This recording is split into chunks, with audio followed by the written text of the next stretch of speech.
Hey there guys, I am SonicGhost and welcome to a new Let's Play. Welcome to character creation, my favorite video game. No, in reality, welcome to Let's Play Splatoon 2, released 2 years after the first game released on the Wii U. So, first off, we're going to go ahead and take a look at the character creation here, and as you can see, we have two different designs we could pick from, a girl design or a boy design. I'm going to show off the boy design here real fast. You have a couple different skin colors here to pick from. You got a lot of different eye choices here as well. There's a lot of choices, more so this time in Splatoon 2 than from the first game. But the biggest change is when you get to the hairstyle and the leg wear. So in Splatoon 1, the boy only had one hairstyle, same for the girl.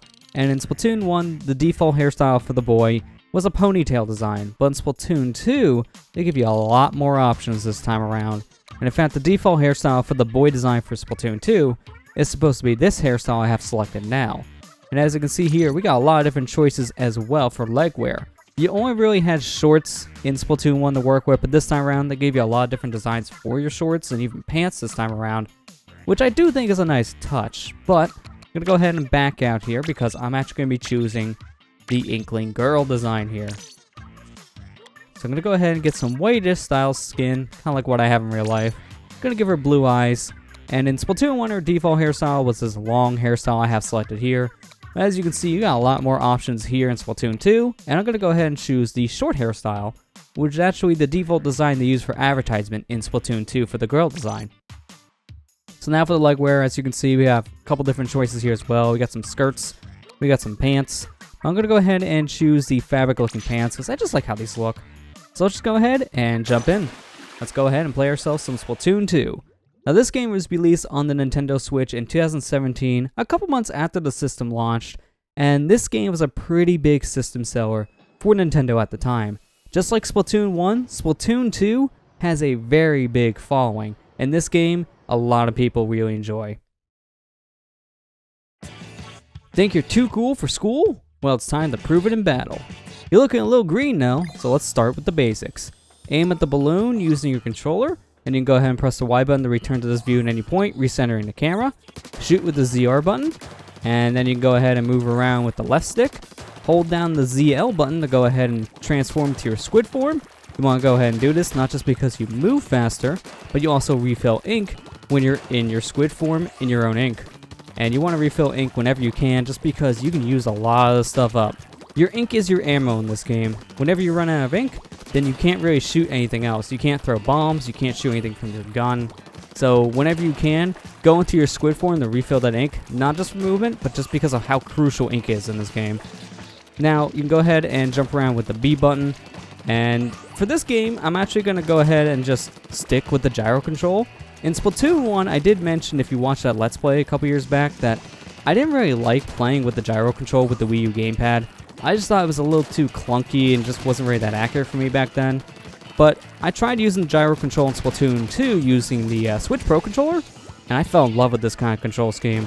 Pretty much every game that I have a choice to use the gyro controls on the Switch, I use gyro whenever I can, just because I like how it feels using the Joy-Cons or the Switch Pro controller. It just feels very natural, it's very quick and fluent, and I just love how much easier it makes some things in this game. You can do a lot with the gyro control that you can't do with the normal stick control. You just have a lot faster aim, which means that you can go ahead and do a lot of quick turnaround kills. It just makes things very, very easy, and I see so many of the pro players play with the gyro control just because of how important it is to use gyro. But that was the tutorial, and once you get to the end there, you go ahead and jump into this little patch of ink that's just sitting there on the floor, which will make you do a super jump into the main hub of Splatoon 2. Welcome to the plaza of Splatoon 2's world. Looks like I already got a package waiting for me here, so let's just go ahead and press the ZL and ZR buttons and jump into the game.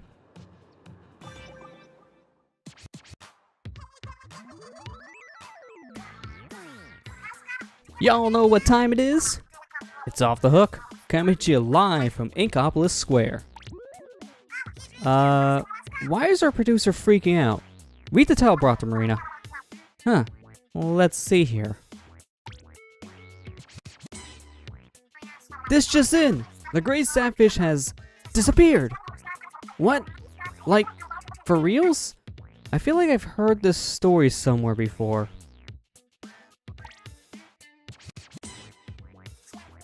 There's more. Pop superstar Callie of the Squid Sisters has gone missing. No! Not Callie! This is terrible! Do something, Marina. Okay, I'll put together a search part. Whatever. I'm sure that they'll turn up at some point. In other news... What? Shouldn't we form a search party or something? Let's try a little something new today. I call it Inkopolis Fashion Focus. Pearl, what are you doing? I don't see this on the script. Relax. We're just gonna spotlight some fresh new styles around Inkopolis. Pearl, did you even run this by a producer? Nope! Let's dive right into our first feature. All the cool squid kids in town seem to be sporting these weird hairstyles lately. Squid kids? Oh, right. At this rate, it's only a matter of time before this thing is a full-on fad. Although I feel like I've seen these weird hairstyles somewhere before. Alright, Pearl. I'm getting word that we're out of time for this segment. Fine. Be sure to tune in the next time for more Inkopolis Fashion Focus. And when exactly is next time going to be? Pretty sure you peeked on that one. So, probably never. And that's all the time we've got. Until next time, don't get cooked, stay off the hook.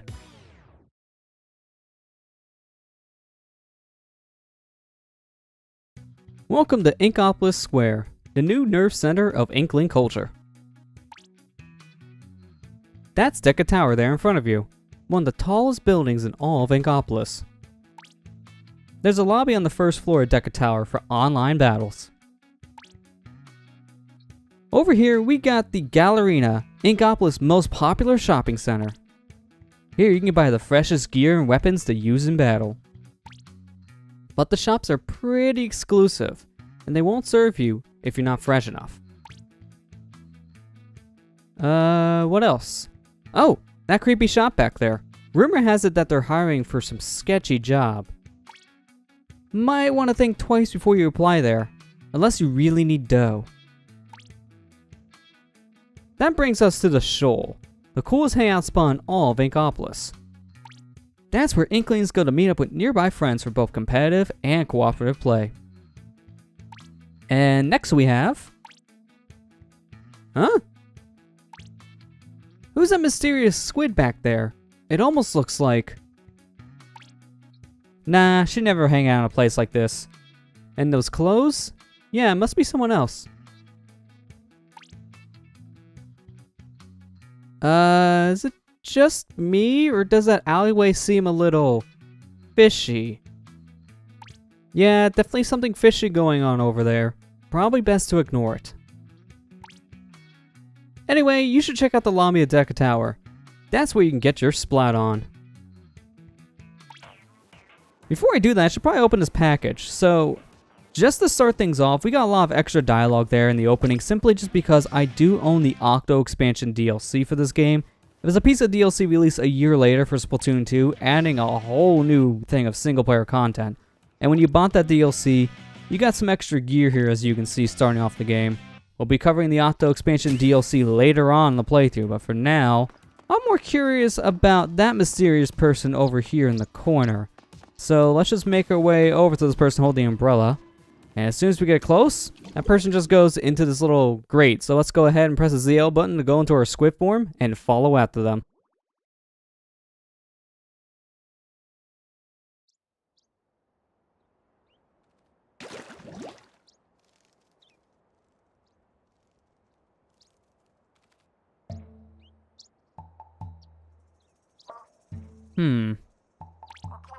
The Octarians.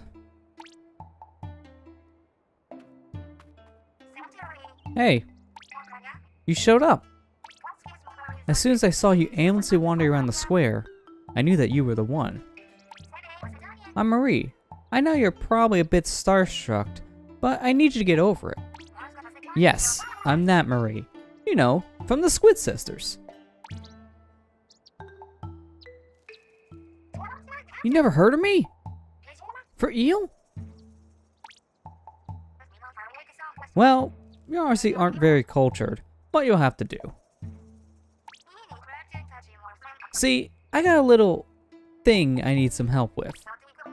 By now, you heard that the great zapfish that powers Ingopolis Square is missing. Well, it's not just missing, it's been squidnapped by the Altarian menace. How do I know this? On the surface, I may just look like an absurdly talented pop star. But in truth, I'm Agent 2 of the new Squidbeak Splatoon, a secret society of heroes who saved the world from Octarians. Now, I've been trying to keep an eye on the Octarians in my downtime, but I'm a busy girl. If only Callie was around to lend me a hand. Ahem. I need you to get the great Zapfish back from those slimy Octarians. What do you say? Are you in?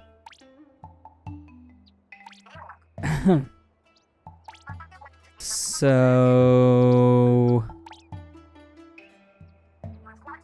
I'll take your awkward silence as a yes.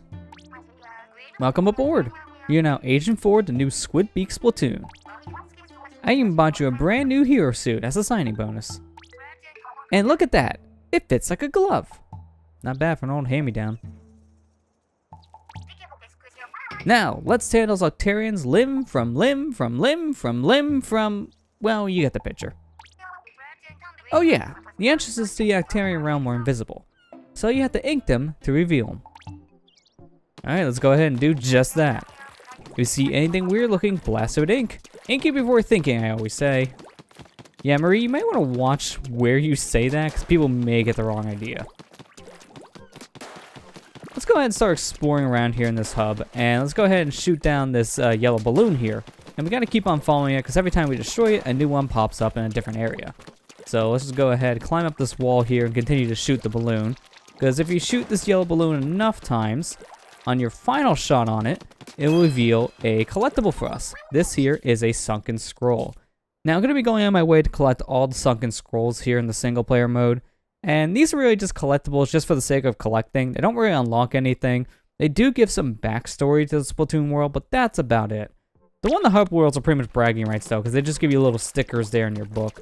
So, unlike Splatoon 1, the sunken scrolls don't actually unlock anything this time around, which is a little unfortunate, but that's not the only collectible this time around though for us. If we climb up this little pillar here, we'll be making our way to our second collectible. So, in this box, we have ourselves this little eel looking thing. This here is a Sardinium. Now, there's a lot of Sardinium. There's a Sardinium for each hub world, and there's also one for each level. And I'm going to be going on my way and collecting all those as well. So, let's go ahead and make our way to the first level. Return of the Octarians. Rescue the Zapfish. So, our first level here in Splatoon 2 is pretty much just going to be another tutorial. So, a lot of the stuff we did in the actual tutorial of this game, this level is going to pretty much be teaching us again. So it's going to pretty much give us the basics like, hey, just press ZL to go in swim form and you can swim around your ink. And here are some collectibles here. These here are power eggs. Now I'm going to be wanting to collect as many of these things as I can because just like Splatoon 1, Splatoon 2 uses power eggs for upgrades. So this is basically our currency in the game. Think of it like coins from the Mario series. You get power eggs in a couple different ways. They can just be laying here on the ground. They can be hidden inside of boxes and enemies. And they can also be gained from jumping through onion rings. So any way I can get power eggs, I'm going to be going on my way to go ahead and collect them. So let's just go ahead and jump down and try to kill this guy. I want to kill all three of these Octarians because right here, if you kill all three Octarians and then climb back up the wall that has the checkpoint next to you, you can go ahead and jump down 3 more onion rings, giving you some more power eggs. So any chance I can get power eggs, I'm going to go on my way and get. These were important in single player for Splatoon 1 for upgrade stuff, but in Splatoon 2, these things are way more valuable this time around. Upgrades cost a lot more in Splatoon 2 compared to how they did in Splatoon 1. So anytime I can get eggs, I'm going to be going on my way to get them, just because they're that important this time around. But just to go over the basics here, single player, we have our collectibles here. I already mentioned the power egg, Sardinium, and the sunken scrolls. There is 1 sunken scroll and 1 Sardinium per level, so I'm going to be going on my way and making sure I can get every single thing in each level. And the checkpoints here, they do give you back some health, So as you can see there, I have 3 little squids on the top left. That's pretty much my lives. Every time I hit a checkpoint, they will give me 1 more squid. So if, say, I had 2 lives, I'll hit a checkpoint, and that'll give me 3 once again. So that is our only way of refilling our life meter, basically. And we want to be careful, because if you lose all 3 squids in a level, then you game over in that specific level. What that means is that you'll be booted out of the level you're playing back to the hub, and you'll have to start from the very beginning. So be very careful not to game over one of these levels, because that can lose you a lot of time in progress. Over here we got ourselves our first set of armor. So as you can see now, I'm wearing a helmet along with a protective vest. So this will allow me to take more hits before I die, which is very useful because there are a lot of enemies in this game that can do damage really quick to you. More so here in Splatoon 2 than in Splatoon 1. So I find the armor to be even more valuable in this game than Splatoon 1 single player. The armor does stack, so you can find multiple things of armor, and you can keep on stacking on top of each other. If a piece of stacked armor breaks, then you will just go down a level. So if you had more armor, you would still be protected, which is nice. I didn't have any extra armor there, so now I'm back to my basic form. I have to be careful though, because in this game, they actually added a new mechanic to the single player. So now if you take too much damage when you don't have any armor on, you'll get stripped down of your basic gear here, and you'll be in a one-hit mode, basically. So you'll move really slow, and for a short amount of time, one hit will kill you. It does give you enough time to go ahead and make your way to a checkpoint, which will refill your health right away, getting you back to a normal state. Also, if you collect a piece of armor, you will also get out of that pinch mode. So anytime you're in that pinch mode, you have to be extremely cautious, but at the same time, you want to keep on pushing forward, trying to find yourself either armor or a checkpoint. That way you can regain your health a lot faster. So that's what I'm going to try to avoid, honestly. I'll probably be showing off that pinch mode in some levels, because some levels can get pretty rough. But anytime I can avoid it, I'm obviously going to, because you never want to be in that pinch mode. It makes you very nervous, and you do move very, very slow, as I mentioned earlier, in that state. So I'm going to try my very best to not lose that much health.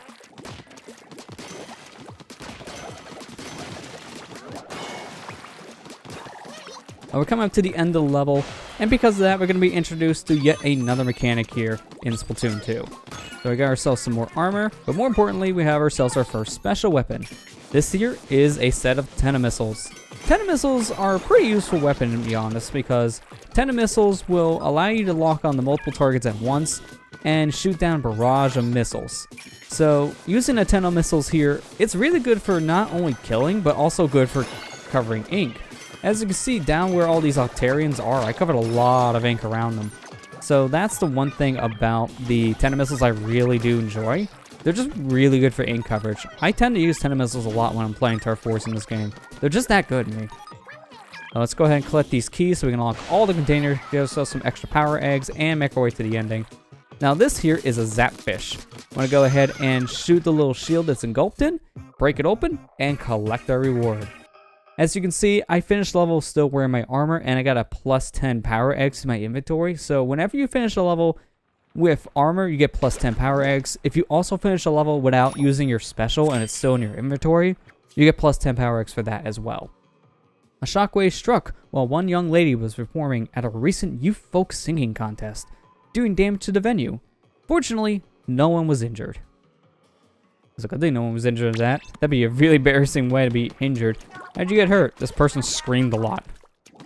Feel like a dang Dragon Ball Z film or something.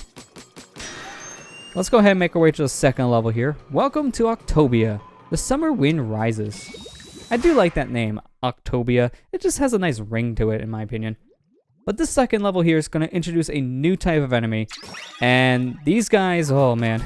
These little bomber enemies are really annoying because they move pretty quick, and when they're near you, they will detonate, and they hurt. So be very careful around those guys. Try and take them out immediately, because you don't want one of those things to detonate next to you. But this level also introduces some new mechanics as well. Here we have these sponges, and sponges are pretty helpful in 2 ways.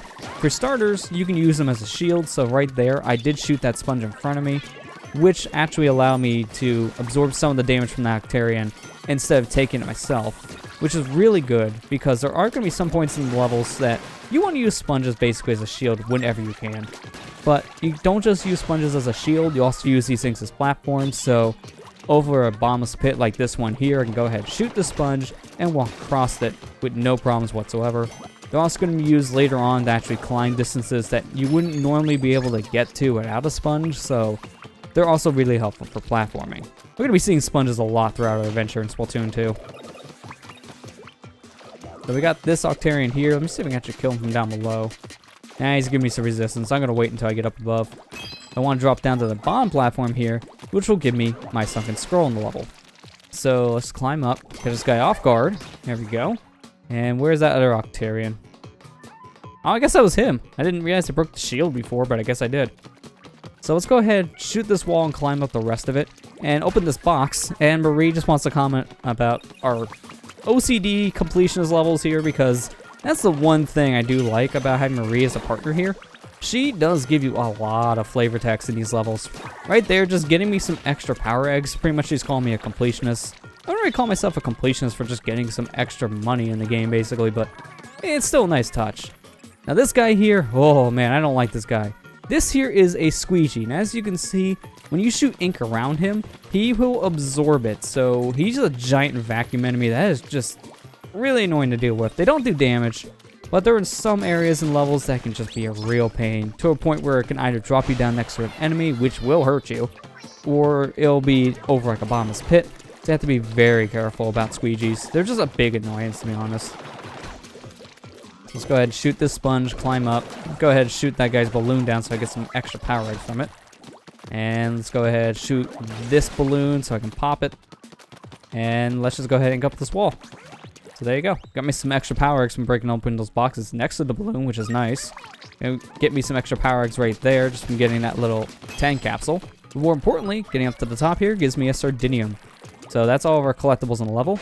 Let's go ahead and make our way through this jump point and continue on. And here we have ourselves some more armor, but more importantly, a new special in the game, the Splashdown. Splashdown's a pretty interesting one because this is more of an attacking based ability. If you go ahead and press the right analog stick in, you'll go ahead and jump up in the air, and then you'll do a very hard splashdown down, which does a lot of damage, hence the name Splashdown. So you want to go ahead and use this as close as you can to these Octarians, which will kill them pretty much on impact. It's a pretty useful killing move, you want to be honest. I wouldn't really say it's the best for coverage, because the biggest problem with the move in particular is in multiplayer, people can actually shoot you out of a splashdown. So you'll be jumping up in the air, and then an enemy can just try to rapid fire you, maybe with a weapon that can do a lot of damage, and pretty much kill you before you even hit the ground. That's the only real reason why I'm not as big of a fan of the splashdown. It's a pretty cool ability, sure, but at the same time, it does put you in a vulnerable state. So I think it's perfectly fine for single player, but in multiplayer, it really does depend, honestly, in the kind of game you're kind of playing. I don't really get personally a lot of use out of Splashdown myself, but it is a cool little ability when you think about it. Now in the last level, I shot this capsule to open up the Zapfish, but you just throw a bomb at it and open it up immediately. So that's what I'm going to be doing from now on. Whenever I get to the end of a level, I'm just going to be throwing a bomb at the Zapfish and destroy the shield immediately. It's the easiest and quickest way to go ahead and open these shields up. Same trick that worked in Splatoon 1. You can do the same thing in the single player mode in Splatoon 1. So, yeah, that's that. Music heads are still buzzing over the legendary Underground show 2 years ago. Anyone lucky enough to catch DJ Octavio's opening set and the Squid Sisters headlining had their minds blown and their lives changed that night. In a sense, actually, that Sunken Scroll was referencing the ending of Splatoon 1, because in Splatoon 1, how that ended was you fought DJ Octavio, and the Squid Sisters did do a performance to help Agent 3 out, so that's a nice little touch. But I think with that, I'm actually going to go ahead and end the episode here. So we explored a lot of this hub so far, and I think next time, we're going to go ahead and explore even more, going past these boxes and taking on yet another level in the game. I'll see you guys next time.